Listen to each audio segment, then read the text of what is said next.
Hey les amis, bonjour tout le monde. Alors je reviens dans cette vidéo sur les minéraux. Et ouais, je lâche pas l'affaire.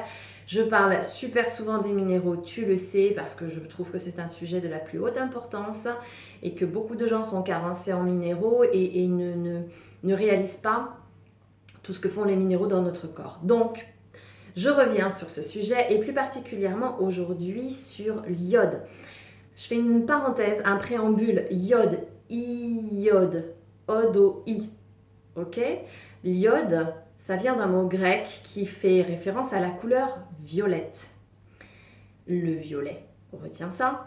O-D-O-I, le I, c'est une voyelle que si tu la prononces, si tu fais I, tu vas sentir que ça résonne ici, dans le haut de ta tête, au niveau de la fontanelle, du chakra coronal, qui nous relie au ciel, à l'esprit. Ça, c'était la parenthèse, je dirais, spirituelle, éthérée pour tous ceux qui creusent de ce côté-là. Et maintenant, je reviens à la partie plus organique.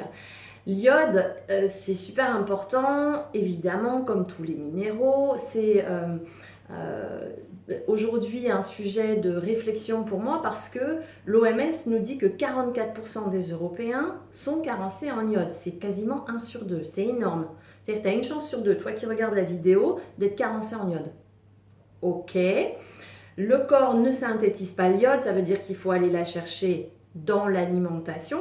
Mais du fait de l'extinction nutritionnelle, appauvrissement de la terre et de la mer, vu comment on la traite, eh bien, on se retrouve avec des aliments qui sont eux-mêmes carencés en iode. Alors, les aliments dans lesquels tu vas trouver de l'iode sont principalement les aliments issus de la mer, tu t'en doutes, poissons, fruits de mer, algues, sel de mer, sauf que le sel de table principalement utilisé est raffiné et ne contient plus d'iode. Et puis tu en as dans certains légumes également, comme notamment les radis, tu en as dans la betterave, tu en as dans l'ail, dans l'oignon, dans certains fruits, dans les champignons.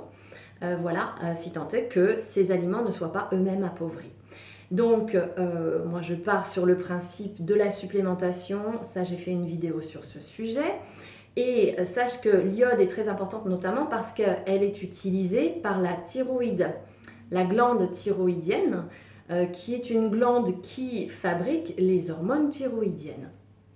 Et là, c'est super essentiel parce que ces hormones thyroïdiennes vont venir jouer dans plein de domaines.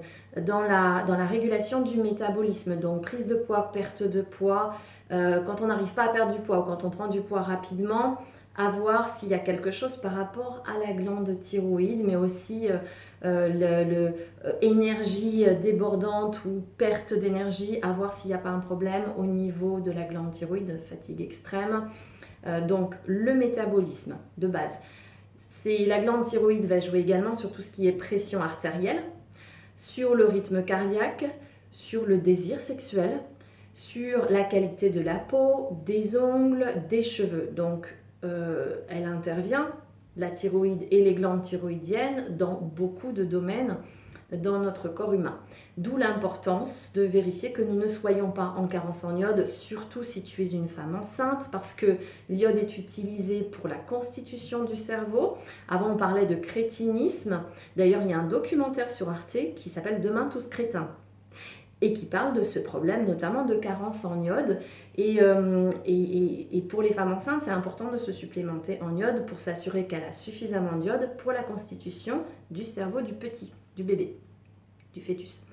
Voilà, que te dire de plus sur l'iode? Je pense que je t'en ai dit pas mal.